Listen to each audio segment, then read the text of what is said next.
आज जो कुछ हम सुने खुदावंद कभी ना भूलें इन जीसस ने। तारीफ करो एक बार फिर पास्टर सेमिनार के लिए। हालेलुया।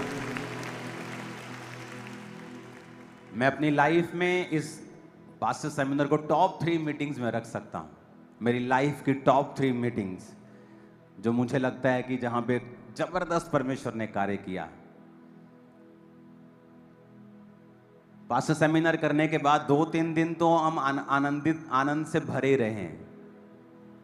कुछ याद ही नहीं था कि थर्सडे मीटिंग है या कुछ है। जस्ट आनंद ही आनंद था कि परमेश्वर ने काम किया और इतने पास्टर्स को परमेश्वर ने ब्लेस किया। यही आनंद था। जबरदस्त समय था परमेश्वर की प्रेजेंस में। आई थिंक जो पास्टर्स जिन्होंने मिस किया उन्होंने बहुत कुछ मिस किया, क्योंकि ये लाइव नहीं होता है। आपको आना होता है और ग्रेस को पर्सनली आपको अटेंड करना होता है। हालेलुया। आप जानते बहुत से पास्टर्स अनॉइंटिंग में फ्लो नहीं करते, क्योंकि अनॉइंटिंग हमेशा एक क्रशिंग का नतीजा होता है। जिस तरह अगर अनॉइंटिंग को ऑयल से क्यों कंपेयर किया गया, जब भी अनॉइंटिंग का आता है तो ऑयल आता है। पुराने नबी ऑयल डालकर मसा करते थे, राजाओं को, भविष्यद्वक्ताओं को, चेलों को। ऑयल का मतलब कि जब आप किसी जैतून को क्रश करते हैं, बादाम को क्रश करते हैं, पूरी तरह से पीस डालते हैं, तभी ऑयल निकलता है। मोस्टली लोगों में अनॉइंटिंग की कमी होती है क्योंकि वो अपने आप को डिस्कंफर्ट में नहीं रखना चाहते। कौन जाएगा 2 दिन लगातार? ये ऑनलाइन होता तो कौन जाएगा टिकट खर्च के, इंटरनेशनल कौन ट्रैवल करेगा।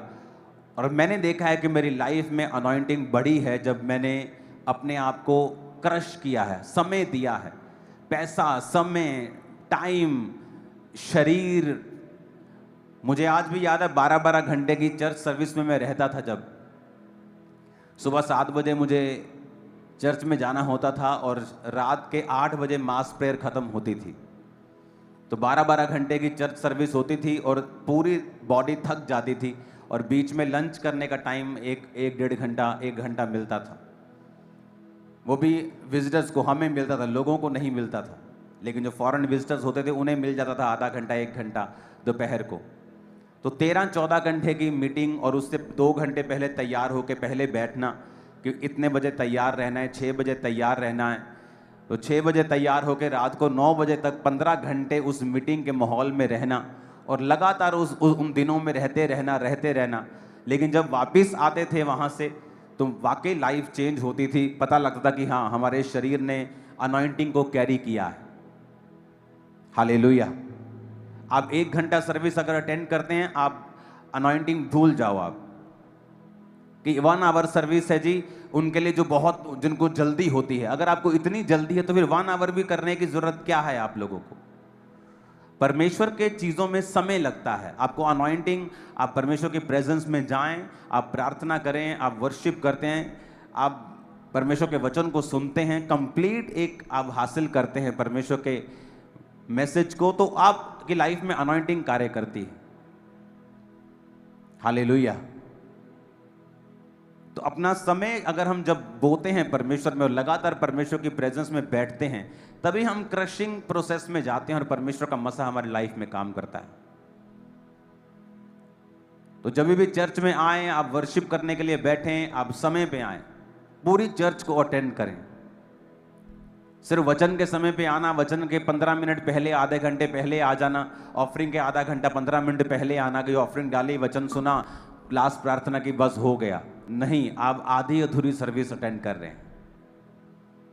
अगर आपको फुल चाहिए न्यूट्रिशन स्पिरिट के, तो आपको फुल मील लेना पड़ता है, आपको फुल परमेश्वर की प्रेजेंस में रहना होता है। और ये शुरू से मैंने सीखा है, शुरू से सीखा है। मोस्टली अपनी लाइफ में जब भी मैंने चर्च अटेंड की है, कंप्लीट ही की है। जब मैं अटेंड करता था तब भी कंप्लीट की है, जब जाता था तब भी कंप्लीट की है। पूरा शुरू होने से पहले बैठा और खत्म होने के बाद उठा। ऐसा कभी नहीं था कि आप तब जाएं जब चर्च 80% भरा हुआ, 90% भरा हुआ है। ऐसा मेरी लाइफ में कभी नहीं था। आप हमेशा देखोगे, इसलिए इत्तेफाक से कुछ नहीं होता।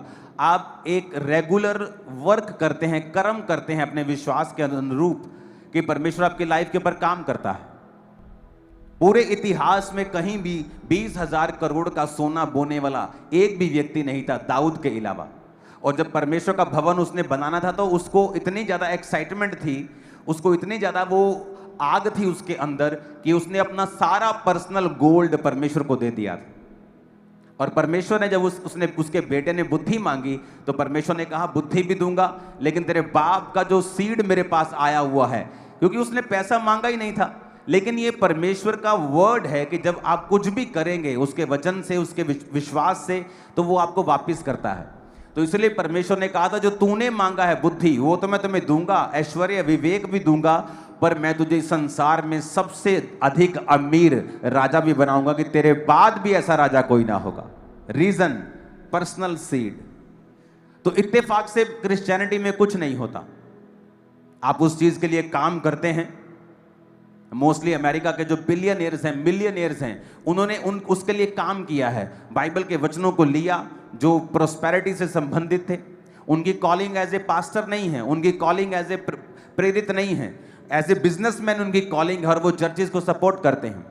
लेकिन उनकी टेस्टिमनी है कि वो परमेश्वर पे फेथ करते हैं, चर्चिस में बोते हैं, काम करते हैं, और अपने विजन के रिगार्डिंग उन्होंने कार्य किया है। जब तक आप कार्य नहीं करेंगे तब तक परमेश्वर आपको कुछ नहीं देगा। अपने आप धरती पे कुछ नहीं होगा। अपने पड़ोसी को बोलो, अपने विजन के अनुरूप कार्य कर। आमीन। तो जो भी आज आप करेंगे, जैसी फसल आप चाहते हैं वैसा बीज आप बोएंगे। अगर आपने उन फसलों को नहीं काटा है, इसका मतलब आपके बीज अधूरे थे। अगर आपका बीज अधूरा है, फिर आप परमेश्वर को कंप्लेंट नहीं कर सकते कि परमेश्वर मेरे मन के मुताबिक मुझे फसल नहीं मिली। हमें जैसी फसल चाहिए उसके अनुसार हमें बीजों को बोना पड़ेगा। और कई बार पवित्र आत्मा हमसे बात करता है। वो हमसे बात करता है हमारे बोने के विषय में, हमारी प्रेयर के विषय में। आप कितना बोते हैं ये मतलब नहीं है। हो सकता है यहां बोने वाला व्यक्ति जो 1,000 रुपए बोता है और यहां 5 लाख बोने वाला व्यक्ति उस 1,000 रुपए से कम आशीष पाए, क्योंकि वो 5 लाख वाला व्यक्ति उसका टाइथ 15 लाख है और वो सिर्फ 5 लाख बो रहा है। लेकिन उस 1,000 रुपए वाले का टाइथ 800 है, लेकिन वो 1,000 रुपए बो रहा है। परमेश्वर की निगाह में उस 1000 वाले की वैल्यू ज्यादा है और वो ज्यादा बरकत पाएगा और वो बढ़ता भी जाएगा, फिजूल खर्ची भी नहीं होगी, शैतान को परमेश्वर डांटेगा भी। तो बात क्वांटिटी की नहीं, क्वालिटी की है, कि आपको जो दिया गया है परमेश्वर के द्वारा, उसके अनुसार आप अपनी लाइफ में क्या कर रहे हैं। अगर आप उसके अनुसार अपनी लाइफ में कर रहे हैं तो आप ब्लेस्ड होंगे, लाइफ सेम नहीं होगी। आमीन। ऊंचा ये आशीष आपकी है। लूका 1 उसकी 5 आयत से हम पढ़ेंगे और आज हम एक बाइबल स्टडी को करेंगे। और ये बाइबल स्टडी आपके दिमाग में ये बात को डालेगी कि परमेश्वर किस तरह से कार्य करता है। यहूदिया के राजा हेरोदेस के समय अबिया के दल में जकरिया नाम का एक याजक था और उसकी पत्नी हारून के वंश की थी, जिसका नाम एलीशिबा था। वे दोनों परमेश्वर के सामने धर्मी थे और प्रभु की सारी आज्ञाओं और विधियों पर निर्दोष चलने वाले थे। उनके कोई भी संतान न थी, क्योंकि एलीशिबा बांझ थी और वे दोनों बूढ़े थे। जब वह अपने दल की पारी पर परमेश्वर के सामने याजक का काम करता था, तो याजकों की रीति के अनुसार उसके नाम पर चिट्ठी निकली कि प्रभु के मंदिर में जाकर धूप जलाए। धूप जलाने के समय लोगों की सारी मंडली बाहर प्रार्थना कर रही थी। उस समय प्रभु का एक स्वर्गदूत धूप की वेदी पर वेदी की दाहिनी ओर खड़ा हुआ और उसको दिखाई दिया। जकरिया देखकर घबराया और उस पर बड़ा बड़ा भय छा गया। परंतु स्वर्गदूत ने उससे कहा, हे जकरिया, भयभीत ना हो, क्योंकि तेरी प्रार्थना सुन ली गई है और तेरी पत्नी एलीशिबा से तेरे लिए एक पुत्र उत्पन्न होगा और तू उसका नाम यूहन्ना रखना। तुझे आनंद और हर्ष होगा और बहुत लोग उसके जन्म के कारण आनंदित होंगे, क्योंकि वह प्रभु के सामने महान होगा और दाखरस और मदिरा कभी ना पिएगा और अपनी माता के गर्भ ही से पवित्र आत्मा से परिपूर्ण हो जाएगा। अब जब भी आप बाइबल पढ़ते हैं और जब आप इन वचनों को सुनते हैं, तो इनमें से अगर आप पवित्र आत्मा की बात को सुनेंगे, अगर आप होली स्पिरिट की बात को सुनेंगे और होली स्पिरिट से पढ़ेंगे, आपको बड़ी सारी चीज़ें इसमें समझ आएंगी। आपने नोटिस किया होगा कि जब भी बाइबल में आप जानते हैं कि जब मुझे मेरे जीवन में संघर्ष थे परमेश्वर में आने के बाद भी, और मैं डिप्रेशन से जूझ रहा था, और ये डिप्रेशन जिनको नहीं होता है उनको कभी मालूम नहीं हो सकता ये किस बला का नाम है। जब डिप्रेशन आपका हाई लेवल पे चला जाता है तो ये पागलपन के बराबर होता है, और इसमें आदमी अमीर हो गरीब हो, उसके पास दुनिया की सारी चीज़ें हों, उसके लिए ज़ीरो हो जाती है और वो सुसाइड करना चाहता है। और तब ये वो फेज था मेरे समय में, मेरी लाइफ में, कि परमेश्वर को मानने के बाद भी मेरा डिप्रेशन उल्टा बढ़ गया था। जिस समय परमेश्वर में मैं आया था उससे भी ज़्यादा बढ़ गया था कई मामलों में। तो परमेश्वर की आत्मा ने मुझसे बात की थी कि तुझे पवित्र आत्मा में भरना है और अनॉइंटिंग में बढ़ना है और ये डिप्रेशन खत्म हो जाएगा। क्योंकि जब आप पवित्र आत्मा में भरपूर होते हैं, जब आप पवित्र आत्मा से भरते हैं, बड़े सारे शैतानी ऐसे बोझ हैं आपकी लाइफ के ऊपर, ऐसे बंधन हैं आपकी लाइफ के ऊपर। क्योंकि अगर परमेश्वर ने आपके जीवन में आपको आशीष देनी है, वो आपसे बात करता है और आप उन कदमों को उठाते हैं। वो बात आत्मा के द्वारा हो सकती है, वो बात वचन के जरिए हो सकती है, परमेश्वर के दास के द्वारा जो वचन दे रहा है उसके जरिए हो सकती है। तो एक्चुअल में परमेश्वर की आत्मा आपसे बात करती है, वचन को भेज के अपने लोगों को चंगा करती है। और अगर आप पवित्र आत्मा पाए हुए नहीं हैं और पवित्र आत्मा से भरे हुए नहीं हैं, तो कई बार आप उन बातों को समझ नहीं पाते, क्योंकि बाइबल कहती है शारीरिक मनुष्य शरीर की बातों को समझता है लेकिन आत्मा की बातों को नहीं समझता। तो जब पवित्र आत्मा से आप भरपूर होते हैं तो आप परमेश्वर की बातों को समझते हैं और अपने डेस्टिनी की ओर, जो आपके लिए परमेश्वर ने ग्लोरियस फ्यूचर रखा हुआ है, आप उसकी ओर भागते हैं। तो कभी क्या आपने नोटिस किया कि जब भी पवित्र आत्मा की भरपूरी की बात बाइबल में की गई है, वहां यह जरूर कहा गया है कि वो दाखरस और मदिरा कभी ना पिएगा। आपने नोटिस किया ये बात? वचन कहता है जब नाजीर लोग, जब परमेश्वर ने, जो सैमसंग था उसकी माता जब गर्भवती थी, तो परमेश्वर ने कहा था तू भी ना तो अंगूर खाने भी मना कर दिया था, अंगूर का बीज भी नहीं खाएगी, अंगूर भी नहीं खाएगी, मदिरा नहीं पिएगी, तू कोई भी वाइन नहीं पिएगी, किसी भी प्रकार का दाखरस तू नहीं पिएगी, क्योंकि तेरे गर्भ में जो है वो पवित्र आत्मा से और शक्ति से भरपूर होगा। अब नोटिस करना, जब भी परमेश्वर आपको पवित्र आत्मा की भरपूरी के विषय में कह रहा है, वो क्रिश्चियन लोगों को शराब से दूर करने के लिए बोल रहा है। और मोस्टली क्रिश्चियन लोग की बाइबल में लिखा है कि तू अपने पेट के लिए थोड़ा थोड़ा दाखरस काम में लाया कर। अरे वो होम्योपैथी दवाई की बात कर रहा है। होम्योपैथी दवाई में भी शराब होती है। कितने बूंद, 2 बूंद, 3 बूंद, 4 बूंद आप लेते हैं, पर वो शराब नहीं है। वो उस दवाई को सुरक्षित रखने के लिए अल्कोहल वहां डाली है, वो उस चीज की बात कर रहा है। लेकिन आज क्रिश्चियन लोग उसे पीने की बात कर रहे हैं। वो पैक मिला डाल के 60-60, 30-30 ml के, ये सोचते हैं कि परमेश्वर उनके संग है। वचन स्पेशल कहता है कि जब भी पवित्र आत्मा की भरपूरी की बात हुई है, दूतों ने कहा है कि तू वो कोई भी दाखरस और मदिरा नहीं पिएगा। यानी जब भी, और पौलुस भी कहता दाखरस के मतवाले ना हो, परंतु पवित्र आत्मा से परिपूर्ण होते जाओ। पुराने टाइम में किसी किसी के ऊपर पवित्र आत्मा उतरता था, किसी किसी को परमेश्वर दाखरस और मदिरा से दूर रहने की अनुमति देता था और बोलता था कि दूर रहे, इसे आज्ञा देता था। नए नियम में उल्टा हो चुका है। परमेश्वर ने कहा मैं अपना आत्मा सब मनुष्यों के ऊपर उंडेलूंगा। यानी जो किसी किसी को मिलता था, आज नए नियम में परमेश्वर वो चीजें सबको देना चाहता है। अगर वो सबको देना चाहता है तो रूल भी सबके लिए है कि कोई भी पवित्र आत्मा पाया हुआ क्रिश्चियन, कोई भी जीसस क्राइस्ट को मारने वाला क्रिश्चियन किसी भी प्रकार का दाखरस और मदिरा और वाइन ना पिए। नहीं तो दूत उसको कभी ना कहता, अगर ये बुरी चीज नहीं थी तो स्वर्गदूत कभी ना कहता कि वो प्रभु के सामने महान होगा। 15 आयत में, और दाखरस और मदिरा कभी ना पिएगा। और पौलुस भी यही कहता कि दाखरस के मतवाले मत बनो, परंतु पवित्र आत्मा से परिपूर्ण होते जाओ। क्योंकि दाखरस वही करता है, आपकी स्पिरिट को हिलाता है जो पवित्र आत्मा अपनी ताकत से करना चाहता है। वो दलेरी जो पवित्र आत्मा आपको देना चाहता है, वो आनंद जो पवित्र आत्मा आपको देना चाहता है, वो थोड़े समय के लिए आप शराब से हासिल कर लेते हैं और फिर वो व्यक्ति कभी भी पवित्र आत्मा से परिपूर्ण नहीं होते हैं। आप ये नोटिस कर लो। जब दुनिया परमेश्वर ने प्रॉब्लम फ्री कर दी, सब दुनिया को मार के खत्म कर दिया और नूह और उसके 3 बेटे और 3 बहुएं और उसकी पत्नी बचाई गई, तो प्रॉब्लम कहां से शुरू हुई थी? उसी शराब के कारण। नूह शराबी हुआ, शराब पी के नंगा हो गया। उसके एक बेटे ने उसको नंगा अपनी आंखों से देखा और उसे निहारा और वो श्रापित हो गया। और वो श्रापित नूह की जो संतान थी वो दुनिया में अलग अलग होती गई और परमेश्वर से दूर होती गई, और फिर वो श्रापित वंश फैलता गया। कहां से शुरू हुआ? शराब से।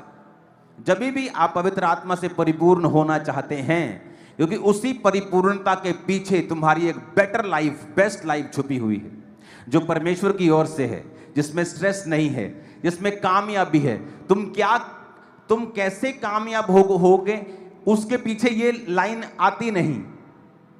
तुम कितना कामयाब होना चाहते हो, क्या करना चाहते हो, तुम्हारे ऊपर निर्भर होगा। आज मैं क्या करना चाहता हूं, अब ये मेरे ऊपर डिपेंड हो गया। परमेश्वर ने मेरे हाथ में दे दिया है। मैं जिस भी फील्ड में चाहूं जा सकता हूं और कामयाब हो सकता हूं। मैं अपना बिजनेस नहीं करता हूं ताकि मैं सेवकाई में समय दे सकूं, लेकिन मैं सुपर कामयाब हो सकता हूं।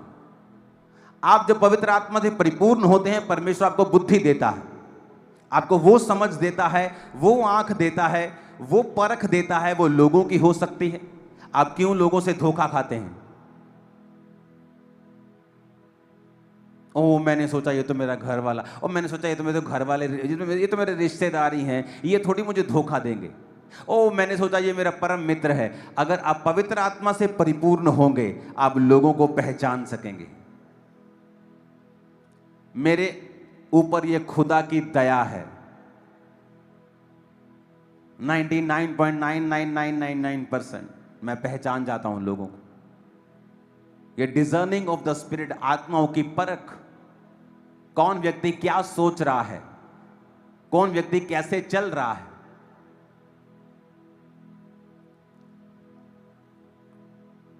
और कई बार मुझे इसका दुख होता है कि कई बार मैं परमेश्वर की आवाज को सुनते हुए भी इग्नोर किया। आत्मा की परख होने के बावजूद भी शरीर की बात सुनी। एक दिन एक करप्ट आदमी मुझसे मिला और उसने कहा ये काम है, ये मैं कर दूंगा, ओके। और मैं गाड़ी चला रहा था, उसने मुझसे एक बात पूछी, आप प्रभु से पूछना मैं कैसा व्यक्ति हूं। तब अभी उसने धोखा नहीं किया था, अभी सिर्फ वो बातें चल रही थी उसके साथ। और पवित्र आत्मा ने मुझसे कहा ये एक फ्रॉडिया है, ये एक फ्रॉड आदमी। लेकिन मैंने होली स्पिरिट की बात को नहीं सुना और हम वो करते गए जो वो कहता गया, और एंड में फ्रॉड था। वो एक इंसिडेंट मुझे याद है जब पवित्र आत्मा ने मुझसे बात की, 2 इंसिडेंट, और मैंने नहीं सुना। आप जब भी पवित्र आत्मा से परिपूर्ण होते हैं, आपको मालूम होता है ये आदमी, ये औरत, ये व्यक्ति और ये फ्यूचर क्या है आपका। लेकिन शैतान ये चाहता है आप हमेशा दुखी रहें, आप हमेशा फ्रॉड आपके साथ होता रहे, आपके साथ हमेशा प्रॉब्लम्स होती रहें। अब मेरी लाइफ में वो समय चल रहा है, अब मुझे मालूम है क्या करना है, कौन व्यक्ति क्या है, मुझे परख है, मैं उसको बोलूं या ना बोलूं, चाहे मैं उस पर जाहिर करूं चाहे मैं ना करूं। अब कई सालों से वो समय मेरी लाइफ में चल रहा है जब मुझे पता है। और ये होता है पॉसिबल जब आप बाइबल को फॉलो करते हैं और आप धीरे धीरे पवित्र आत्मा से परिपूर्ण होते रहते हैं।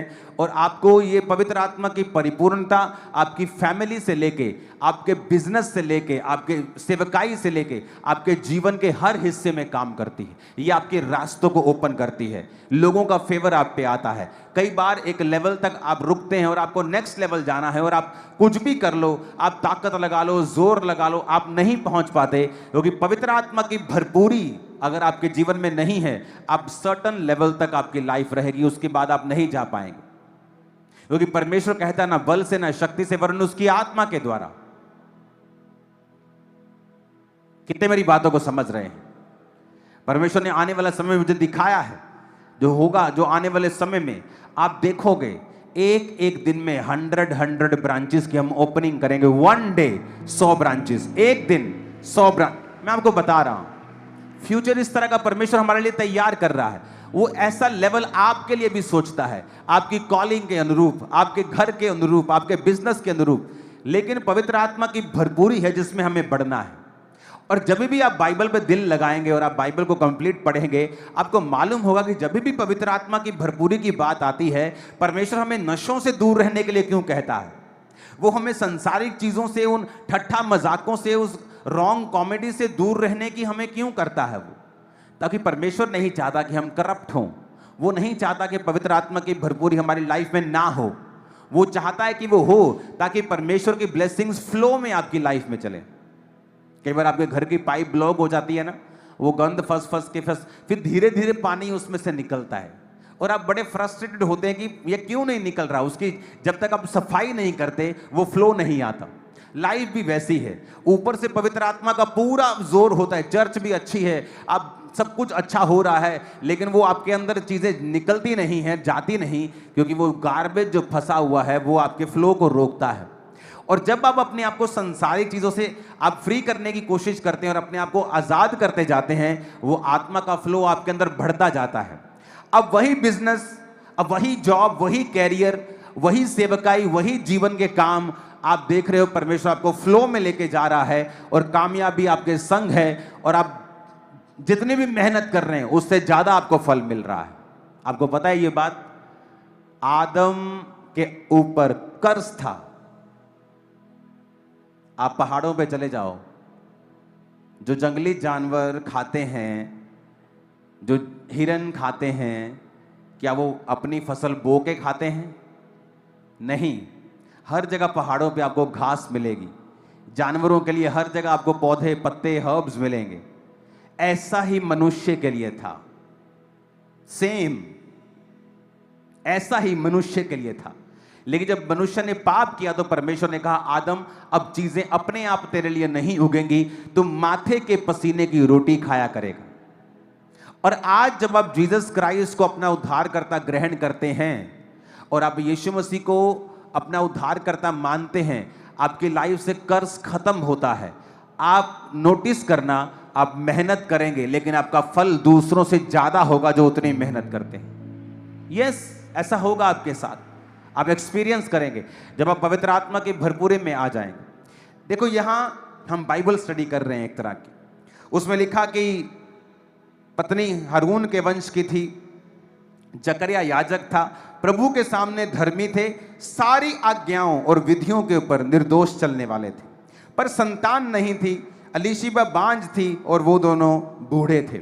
फिर भी वो अलीशिबा बांझ होने के बावजूद और जकरिया बूढ़ा था, फिर भी वो परमेश्वर के घर में सेवा कर रहा था, क्योंकि वहां पे चिट्ठी डाली जानी थी कि आज कौन अंदर जाके परमेश्वर के भवन में जाके वो सारी रीति रिवाजों को जो पुराने नियम में होते थे, जिसको बहुत से लोगों ने कॉपी कर लिया। उन्होंने मालूम नहीं था कि जीसस आने के बाद ये चीजें नहीं रहेंगी और कॉपी तुम्हारी कॉपी रह जाएगी। तो वो जब जाके अंदर सब कुछ कर रहा था तो लिखा, स्वर्गदूत अंदर दाहिनी ओर खड़ा हुआ और उसको बताया कि ऐसा ऐसा ऐसा तेरा बेटा होगा, प्रभु के सामने महान होगा, दाखरस मदिरा कभी ना पिएगा। अब यहां समझने वाली बात यह है कि वो उस चर्च में मौजूद था अपना बच्चा ना होने के बावजूद भी। और एक बड़ी पावरफुल बात लिखी है, पावरफुल बात लिखी है 24 दिनों में। इन दिनों के बाद उसकी पत्नी अलीशिबा गर्भवती हुई और 5 महीने तक अपने आप को यह कह के छिपाए रखा कि मनुष्यों में मेरा अपमान दूर करने के लिए प्रभु ने इन दिनों में कृपा दृष्टि करके मेरे साथ ऐसा किया है। सब बोलो आमीन। अब मैंने एक बात को नोटिस किया है, जब परमेश्वर आपकी लाइफ में किसी चीज को डिले करता है या आपको कोई चीज में वो देरी कर रहा है, मैंने हमेशा देखा है उसके पीछे परमेश्वर जब देता है तो वो आम मनुष्यों की ब्लेसिंग से कहीं ज्यादा ब्लेस होता है। जब सैमसंग डिले हुआ, उसकी माता बूढ़ी हो गई लेकिन गर्भवती नहीं थी, और जब परमेश्वर के दूत ने उसे बताया कि अब तेरे बेटा होगा, अब तू दाख रस से मदिरा से दूर रहेगी, दाख का बीज ना खा, दाख ना खा, अंगूर ना खा, कुछ नहीं तू खाएगी। और जब परमेश्वर ने सैमसंग दिया तो वो ऐसा मनुष्य था जैसा धरती पर कभी नहीं था। यूहन्ना बपतिस्मा देने वाला एक ऐसा मात्र मनुष्य जिसने खुदा को बपतिस्मा दिया, यीशु मसीह को। आम मनुष्य नहीं था वो, सबसे बड़ा था वो, पवित्र आत्मा से परिपूर्ण था गर्भ से ही, लेकिन जब वो आया तो देरी के साथ आया। कई बार अब आपकी लाइफ में परमेश्वर की कुछ खास योजनाएं होती हैं और वो योजनाएं परमेश्वर आपको बताता नहीं है कई बार, लेकिन आपको विश्वास के साथ परमेश्वर में खड़े रहना होता है। और परमेश्वर बताता नहीं कि तेरी लाइफ में ये मैरिज का डिले किस लिए है। डिले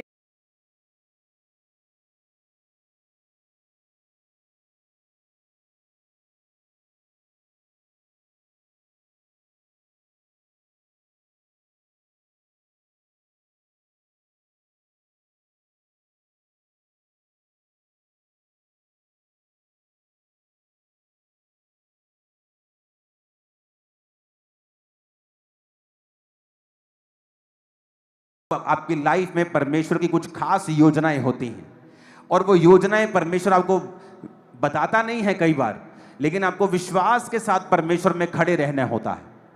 और परमेश्वर बताता नहीं कि तेरी लाइफ में ये मैरिज का डिले किस लिए है। डिले अगर तो पवित्रताई में रह के आया है। अब ये लिखा आज्ञाओं और विधियों पर निर्दोष चलने वाले थे।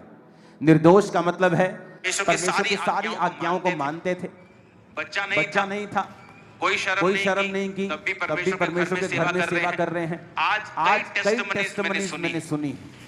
मैं चर्च में आया, मेरे बेबी नहीं हुआ, अब मैं चर्च में नहीं आता। बावजूद कि चर्च में हजारों बेबीज की टेस्टिमनी हुई है। आपको ऐसे लोग भी मिलेंगे जो ऑफेंड हो गए, नहीं 2 साल कोई बेबी नहीं हुआ, अब मैं चर्च में वैसे खुदा के साथ जुड़ा हुआ। तुम जुड़े नहीं हुए हो, तुम झूठ बोल रहे हो, तुम जुड़े हुए नहीं। अगर कोई खुदा के साथ जुड़ा हुआ है वो हमेशा संडे चर्च में होगा। अगर अलीशिबा, अगर जकरिया खुदा के साथ जुड़े हुए थे तो वो कहां थे? भवन के अंदर। बाहर नहीं कहते हम यहोवा को मानते हैं, हम यहोवा के साथ जुड़े हुए हैं। नहीं जुड़े तुम लोग यहोवा के साथ, झूठ बोलते तुम लोग। भवन के अंदर था कि हो सकता है आज मेरी चिट्ठी निकल जाए, कि भवन के अंदर जो रीति रिवाज करने हैं अंदर जाके परम पवित्र स्थान में, हो सकता है पवित्र स्थान में जाने के लिए आज मेरा नंबर आ जाए। चिट्ठी डली तो उसी का नाम निकला। एक्साइटेड था सेवा के लिए, बावजूद उसके कि कोई बेबी नहीं है। आज लोग कहां हैं ये बोलने वाले कि तू चंगा कर ना कर, तू मेरा परमेश्वर है? बहुत कम है। हालांकि आज वो दिन चल रहे हैं जब परमेश्वर लाखों लोगों के ऊपर दया कर रहा है, हजारों के गर्भ खोल रहा है, हजारों मिरेकल्स हो रहे हैं। इसके बावजूद भी लोगों का विश्वास देखो कि वो ये कह रहे हैं कि नहीं हमें नहीं मिला। वैसे हम खुदा के साथ जुड़े हुए हैं। तुम नहीं जुड़े हुए। अगर तुम खुदा के साथ जुड़े हुए हो तुम सेवा कभी ना छोड़ोगे, तुम प्रभु का भवन कभी ना छोड़ोगे, तुम परमेश्वर के घर में आना, सेवा करना, बोना, प्रार्थना, फास्टिंग कभी ना छोड़ोगे। कई बार परमेश्वर आपको रोकता है, इसलिए नहीं कि वो आपको दुखी करना चाहता है, क्योंकि जो वो आपको देना चाहता है उसका एक खास समय है। यूहन्ना बपतिस्मा देने वाला परमेश्वर से ज्यादा पहले नहीं आ सकता था। उसे जीसस क्राइस्ट के उसी साल में ही आना था। 6 महीने पहले ही बस उस दुनिया में आना था, उसी समय बड़ा होना था। और जीसस क्राइस्ट के जब वो 7 की उम्र का था तभी उसे सेवा शुरू करनी थी। तो परमेश्वर कैसे पहले दे देता उसकी मां को? परमेश्वर ने इंतजार किया, अपने धर्मी की जिंदगी में इंतजार किया। और ये इत्तेफाक नहीं होता है। यूहन्ना अलीशिबा के गर्भ से आएगा, यह लिखा हुआ नहीं था। वचन कहता है जब मरियम गर्भवती हुई तो उसने कहा, अब से युग युग के लोग मुझे धन्य कहेंगे, क्योंकि परमेश्वर ने अपने दासी की दीनता के ऊपर दृष्टि की है। उसने बताया कि वो दीन है, और जब स्वर्गदूत ने कहा तेरे बच्चा होगा, उसने कहा मैंने कभी किसी पुरुष का मुंह नहीं देखा, यानी वो किसी पुरुष के साथ सोई नहीं है, उसे कभी किसी पुरुष के साथ सेक्सुअली कांटेक्ट नहीं हुआ है, वो एक रियल कुंवारी थी। क्या आज ऐसी लड़कियां आपको मिलेंगी? नहीं। अगर आप हैं तो फिर आप परमेश्वर की उस दृष्टि को, जब परमेश्वर आपको देखेगा कि हाँ ये पवित्रताई में है, हाँ वाकई ये मरियम की तरह जैसे वो पवित्रताई में थी, और परमेश्वर ने कितना बड़ा कार्य किया। मरियम पहले से चुनी नहीं गई थी यीशु को पैदा करने के लिए। उस समय जो लड़की यीशु को पैदा करने के काबिल थी उसको यह काम दिया गया था। और बाइबल कहती परमेश्वर ने देखा कौन ऐसी लड़की है जो पवित्रताई में है। जो लड़कियां पवित्रताई में हैं, जो लड़कियां बिल्कुल शरीर की, मन की, आत्मा की पवित्रताई में हैं, आप उनकी लाइफ देखना, फ्यूचर में बहुतों हजारों करोड़ों लड़कियों और सेलिब्रिटी से बेस्ट लाइफ वो जिएंगी। मैं आपको बता रहा हूं, ये बाइबल ऐसा कहती है। मुझे किसी का डर भय नहीं है वचन देने के लिए कि लोग क्या कहेंगे। ये वचन कहता है, ये वचन कहता है। वो एक रियल कुंवारी थी, नाम की कुंवारी नहीं थी, सिर्फ शादी नहीं हुई थी, वैसे सब कुछ शादीशुदा वाला ऐसा नहीं था। वचन कहता है उसने कहा कि मैंने कभी किसी पुरुष का मुंह नहीं देखा, मैंने कभी किसी पुरुष के साथ मेरे कांटेक्ट नहीं है। उसने कहा पवित्र आत्मा तुम पर आएगा, पवित्र आत्मा तुम पर छाएगा, उसकी सामर्थ तुम पे छाएगी, और जो पवित्र पैदा होगा। उसने कहा ओके डन, ठीक है। वचन कहता है उसने, परमेश्वर ने अपनी दासी की दीनता के ऊपर दृष्टि की। यह भी इत्तेफाक नहीं था, बूढ़े होने के बावजूद भी वो परमेश्वर के भवन में थे, यह भी इत्तेफाक नहीं था। ग्रेटनेस इत्तेफाक से नहीं आती है। अगर आप चाहते हैं आप ग्रेट हो, आपको आज डिसीजन लेने पड़ेंगे, और फ्यूचर आप ग्रेट होंगे, ग्रेटेस्ट होंगे। आमीन। ऊंचा ये ग्रेटनेस आपकी है, और ये कैरेक्टर भी परमेश्वर आपको दे। आमीन, आमीन। अब देखो उसने कहा 25 आयत में, मनुष्यों में मेरा अपमान दूर करने के लिए। आप जानते हैं मनुष्यों में लोगों के अपमान होते हैं। क्या अपमान है? ये बहुत छोटा आदमी है, बहुत गरीब है, ये बीमार है। बहुत तरह के अपमान आप फेस करते हैं लाइफ में, क्योंकि आपके पास पैसा नहीं है, या आपके कोई फिजिकल ऐसी चीज है आपकी लाइफ में। लेकिन बाइबल कहती है परमेश्वर आपके अपमान को दूर करता है। जब आप पवित्रताई में जीते हैं और परमेश्वर के साथ एक संबंध बना के रखते हैं, और आप परमेश्वर से हटते नहीं हैं, आप परमेश्वर में कंटिन्यू अपनी वॉक को जारी रखते हैं, क्योंकि बीच में ऐसा समय आएगा जब परमेश्वर आपको लगेगा कि आपकी प्रार्थना का उत्तर नहीं दे रहा। ऐसी घटनाएं भी होंगी जो आपके विश्वास को हिलाएंगी। तब भी परमेश्वर ये देखेगा कि क्या आप उससे हट गए, क्या आप अपनी वॉक के ऊपर लगातार बने हुए हैं। जब लोग मसीह में नहीं होते, क्या उनकी जिंदगी में बुरी घटनाएं नहीं होती? क्या उनके परिवार वाले मरते नहीं हैं? तब तो वो कुछ नहीं कहते, लेकिन जब मसीह में आने के बाद कोई दुर्घटना हो जाए, झट परमेश्वर का नाम लगा देते हैं। और ये हमारे विश्वास को दिखाता है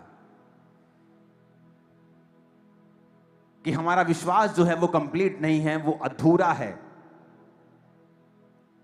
यहां पर एक ऐसा धर्मी कपल जिसने सारी जवानी निकाल दी और बेबी का मुंह नहीं देखा, और फिर भी वो बुढ़ापे में जो अपने घुटने की, अपने कूल्हे की, अपनी हड्डियों की दर्द की, अपने पेट की वो कंप्लेंट करता हुआ घर रह सकता है, निराश होकर शराब पी के, दाखरस पी के गुजार सकता है। बुढ़ापे में अब उसको कुछ नहीं मिला, लेकिन वचन कहता है कि मनुष्यों में उसने कहा मेरा अपमान दूर करने के लिए परमेश्वर ने इस उम्र में मुझ पे कृपा दृष्टि की है।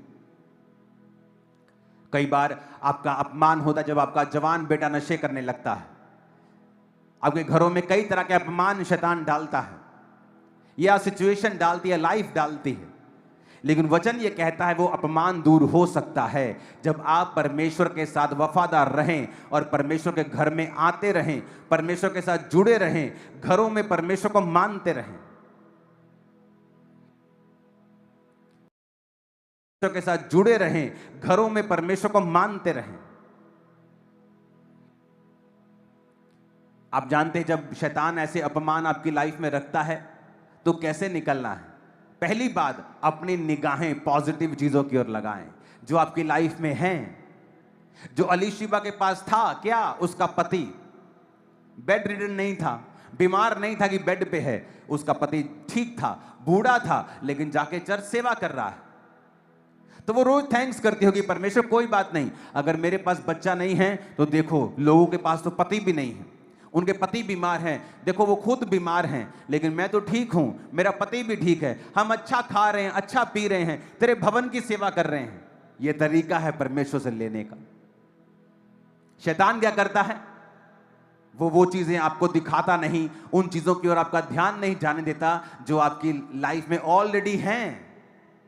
आप सुबह यहां आए हो, डायलिसिस करा के तो नहीं आए ना, बाथरूम आया था ना सुबह। उनको पूछो जिनकी किडनियां काम नहीं करती हैं, जो डायलिसिस करवा के अपने शरीर का सारी गंदगी बाहर निकालते हैं। सुबह खाया पच गया ना, क्योंकि आपका लीवर ठीक है। उनको पूछो जिनका लीवर खराब है और पेट में पानी भरता है। उनको पूछो जिनको दिखता नहीं है, जिनको सुनता नहीं है, जो चल नहीं सकते हैं, जो बेड पे हैं, उनको पूछो, वो कहेंगे सब जो तुम मांग रहे हो ना ये फुलिशनेस है। जो तुम्हारे पास है ना, तुम्हारे हाथ पांव टांग हार्ट किडनियां काम कर रही है ना, शुक्र किया करो रोज उठ के सुबह, रोज, कि प्रभु सब कुछ काम कर रहा है, थैंक यू। तुम करोड़ों रुपए के मालिक हो, अपनी बॉडी तुम्हारी करोड़ों की है, 25-25 30-30 लाख की तुम्हारी एक किडनी है, तुम्हारी करोड़ों रुपए के तुम्हारे अंग है बॉडी के अंदर जो परमेश्वर ने तुमको दिए हुए हैं, लेकिन उनके बारे में नहीं सोचना। हमें उस वीजा के बारे में सोचना है जो मेरा रिजेक्ट हो गया, और सारा ध्यान उस वीजा पे लगा के मुझे बिगड़ना है, मुझे शराब पीनी है, मुझे परमेश्वर के खिलाफ कुड़कुड़ाना है। और शैतान अगर इस बात को देखता है कि कोई भी आशीष तुम्हें परमेश्वर से दूर रख सकती है, अगर वो तुम्हें ना मिले, वो मेक श्योर करता है कि वो आशीष तुम्हारी जिंदगी में कभी ना आए। हालेलुया। उसने कहा मनुष्यों में मेरा अपमान दूर किया गया, क्यों? क्योंकि वो परमेश्वर के साथ वफादार है। अपना ध्यान उन वस्तुओं की ओर लगाएं जो परमेश्वर ने आपको दे दी हैं। यह तरीका है लेने का परमेश्वर से, कि जो मेरे पास है मैं उस पर कॉन्सेंट्रेट करूंगा, जो मेरे पास है मैं उसके लिए परमेश्वर का थैंक्स करूंगा। और याद रखो, धीरे धीरे धीरे जब आप परमेश्वर में वफादार रहते हैं और बढ़ते जाते हैं, हर एक चीज आपके पास होगी। हर एक चीज जो आपके लिए बनाई गई, जिसके लिए आप मांग रहे हो, जो चीजें, सब आपके पास होगा। सब कुछ आपके पास होगा, राइट समय के ऊपर आपके पास होगा, कुछ भी डिले में नहीं होगा। आपकी लाइफ ग्रेटनेस में होगी, आपका कैरियर ग्रेटनेस में होगा, कुछ भी डिले नहीं होगा। लेकिन क्या आप परमेश्वर में वफादार हैं? उन समयों में भी जब कुछ जवाब नहीं आ रहा, आपको लगता है, या जो आपकी मेजर प्रेयर रिक्वेस्ट है उसको माना नहीं जा रहा, उसका उत्तर नहीं आ रहा, क्या तब भी आप फेथफुल हैं परमेश्वर के संग? ये मायने रखता है। 2008 में इस सेवकाई की शुरुआत हुई और तब भी मैं बीमार था। बीमारी में सेवकाई शुरू की, जो चीजें हीलिंग के लिए, जिसके लिए परमेश्वर में आया था, वो हील नहीं हुई। कितने सालों तक हील नहीं हुई। फिर भी मैं प्रार्थना लोगों के लिए करता, लोग हील होते थे, और खुदा ने मेरे हार्ट को देखा और अंत में मुझे हील भी किया। अपने पड़ोसी को बोलो, अगर वफादारी नहीं है तो कुछ भी नहीं। तुम एक बड़ा हिस्सा और सबसे इंपॉर्टेंट हिस्सा मिस कर जाओगे अगर तुम्हारे अंदर परमेश्वर के जैसा विश्वास नहीं है। आमीन। इसका मतलब परमेश्वर अपमान दूर करता है। वो जानता है आपकी लाइफ में क्या अपमान चल रहा है, क्या इंसल्ट चल रही है, क्या नेगेटिव चीज चल रही है, उसे पता है। लेकिन आप कहां हैं स्पिरिचुअली? आपकी पोजीशन क्या है स्पिरिचुअली? बाइबल इतनी गहरी है कि लूका का पहला अध्याय ही आप पढ़ ले, आपकी पूरी लाइफ सुधर सकती है। कि एक व्यक्ति जो तमाम उम्र वफादार रहा और परमेश्वर ने उसको वो लास्ट प्रेयर रिक्वेस्ट भी ग्रांट की, उसको दी। हालेलुया।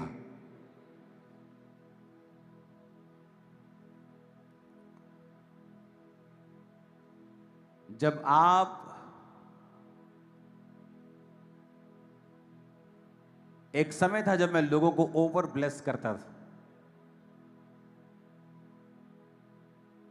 और तब भी उनमें वो ग्रेटिट्यूड, वो थैंक्स गिविंग नहीं थी। और परमेश्वर ने मुझे सिखाया कि मत कर। अगर तुम शेर को नहीं खाते तो इसका मतलब ये नहीं कि शेर तुम्हें नहीं खाता।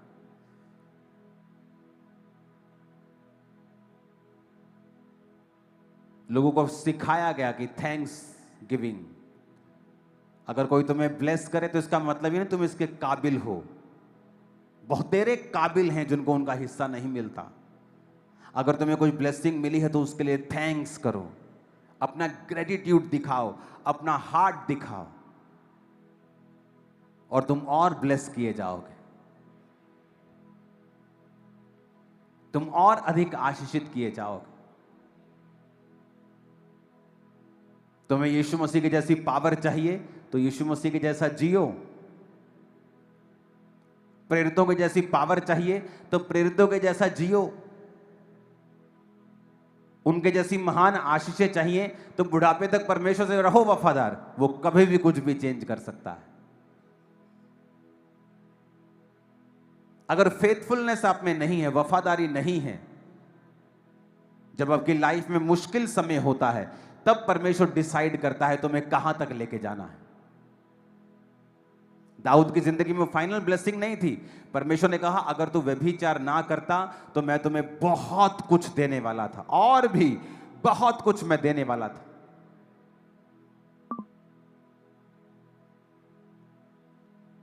और उस पाप के कारण जो उसने तलवार के साथ उस अपनी गर्लफ्रेंड के पति को मरवा दिया था, परमेश्वर ने उससे भवन की सेवा नहीं ली, क्योंकि उसके हाथों पे खून था। वो उन खूनों की बात नहीं कर रहा था जो एक नॉर्मल लड़ाइयां होती थी, वो उनकी भी साथ में बात कर रहा था जो एक निर्दोष खून उसके हाथ पे था। पर उसने माफी को मांगा। वो असर तो पूरी जिंदगी, उसका पाप का असर तो उसके परिवार पर, उसकी लाइफ पे रहा, लेकिन उस माफी के कारण, परमेश्वर के साथ जुड़े रहने के कारण वो बना रहा और उसको कोई हरा नहीं पाया। इत्तेफाक से कुछ नहीं होता है। जब याकूब ने अपने 12 बच्चों को बुलाया तो उनके कर्मों के हिसाब से उनको प्रोफेसी दी। हालेलुया। आज आप क्या कर्म कर रहे हैं? कैसी लाइफ परमेश्वर में जी रहे हैं? क्या आपका बोना है? क्या आपका परमेश्वर में स्टैंड है? क्या आपका कन्फेशन है? क्या आपका अंगीकार है? निर्धारित करेगा कल आप कहां जाएंगे। मेरे इन लॉज, मेरे वाइफ के माता पिता का अंगीकार होता था। जब जीवन में कोई कुछ नहीं होता था, पैसे उधारे मांगकर चर्च में किराया पकड़ के आते थे। जिनको पूछते थे कैसे हो, बहुत ब्लेस्ड हैं परमेश्वर में, बहुत वधिया, बहुत वधिया, बहुत वधिया। जैसा बोला वैसा ही हो गया, बहुत वधिया हो गया। आपको बाय फेथ भी चलना होता है। जब मुझे पता है कि मैं परमेश्वर में आ गया हूं, जब मुझे पता है कि मेरा परमेश्वर सब कुछ कर सकता है, तो all is well, it is well. Then कुछ आज वेल है, कुछ कल वेल हो जाएगा। अगर मुझे पता है कि मेरा परमेश्वर सब कुछ कर सकता है, तो उसे मुझे यह भी मालूम होना चाहिए कि वो विश्वास से चलने वालों को आशीष देता है। और जब आप विश्वास से चलते हैं तो आपकी सेंस कुछ भी कहे, सरकमस्टेंस कुछ भी कहे, तब भी आप चलते हैं। अपने पड़ोसी को बोलो, अपमान दूर होंगे जब तू वफादार रहेगा। वो कोई भी अपमान क्यों ना हो, तू इज्जत को पाएगा और यह अपमान दूर होगा। कृपा दृष्टि तुझ पर भी होगी और तू बड़ी गवाही के साथ वापस आएगा। आमीन। ऊंचाई आशीष हमारी है चर्च। आमीन। ऊंचाई आशीष हमारी है चर्च। अपने हाथों को उठाओ। Thank you Jesus. हिलाओ अपने हाथों को।